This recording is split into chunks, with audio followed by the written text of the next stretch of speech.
পাবে না। জান্নাত মায়ের পায়ের নিচে বলছেন নবী হাদিসেতে, জান্নাত মায়ের পায়ের নিচে বলছেন নবী হাদিসেতে। দয়াল নবীর কথা তোমার ভালো লাগে না, দয়াল নবীর কথা তোমার ভালো লাগে না।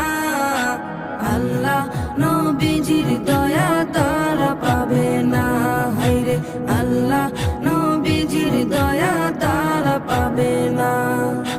জান্নাতেরই ঠিকানা খুঁজে তুমি পাইলা না, জান্নাতেরই ঠিকানা খুঁজে তুমি পাইলা না।